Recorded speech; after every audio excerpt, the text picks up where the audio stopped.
मित्रांनो, मागील काही दिवसात शासनाने जातीनिहाय जनगणना करताना ओबीसी प्रवर्गाला अन्य श्रेणीत टाकण्यात आली। असे शासनाने का करावे?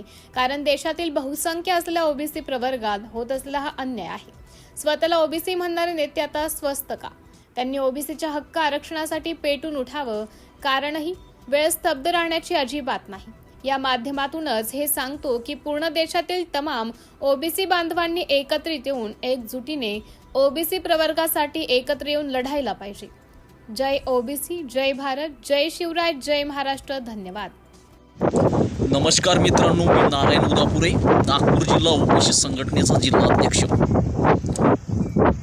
मागे काही गेल्या दिवसात शासनाने जातीनिहाय जनगणना केली आणि त्या जातीनिहाय जनगणनेमध्ये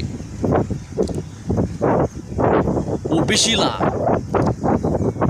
जनगणनेतून स्वतंत्र रकाना दिला नाही। असं का केलं शासनाने? पूर्ण देशातील ओबीसी प्रवर्गातील समाजाला माहीत नाही, परंतु शासनाने असं का केलं आणि असं का करायला पाहिजे हेच नाही समजत। ओबीसी समाजाला स्वतंत्र रकाना नाही, जातीनिहाय जनगणना करताना असं का करावं आणि असं का सरकारचा याच्यामध्ये उद्देश काय आहे? आज ओबीसी म्हणणारे नेते बोलत नाही, आवाज उठवत नाही। ओबीसीच्या हक्क आणि आरक्षणापासून ओबीसीला वंचित करण्यात आलं, हे सरासरी चूक आहे। म्हणून शासनाला हेच विनंती आहे की जातीनिहाय जनगणना करताना स्पष्ट आणि पारदर्शक करावी। ओबीसीला हक्क आणि आरक्षणापासून वंचित नाही करावं, त्यांना समान न्याय देण्यात यावं आणि समान अधिकार देण्यात यावं। धन्यवाद मित्रांनो, मी नारायणजी उदापुरे, नागपूर जिल्हा ओबीसी संघटनेचा जिल्हाध्यक्ष। मागील काही महिन्यात, मागील काही दिवसात शासनाने जातीनिहाय जनगणना केली आणि त्या जनगणनेमध्ये जनगणना करत असताना शासनाने ओबीसी समाजाला स्वतंत्र रकाना न देता तर त्या रकान्यामधून ओबीसी समाजाला अन्य श्रेणीमध्ये टाकण्यात आलं। असं का केलं शासनाने हेच आम्हाला कळत नाही। एकाला मायचा आणि एकाला मावशीचा असं का करावं हेच आम्हाला कळत नाही पूर्ण भारतीयांना।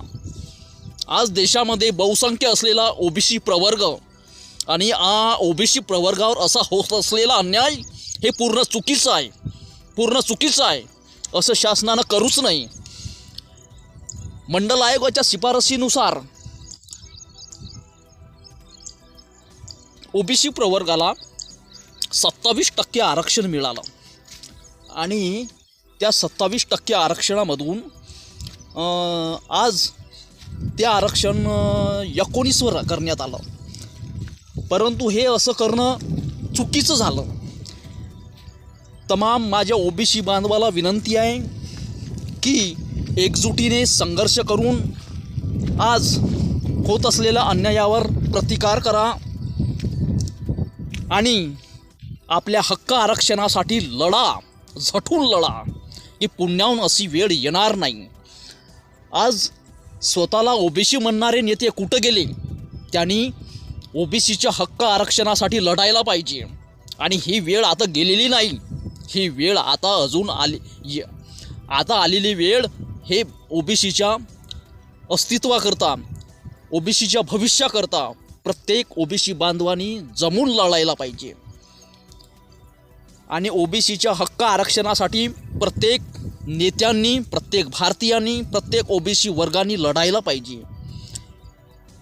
हीच सगळ्यांना विनंती आहे। धन्यवाद।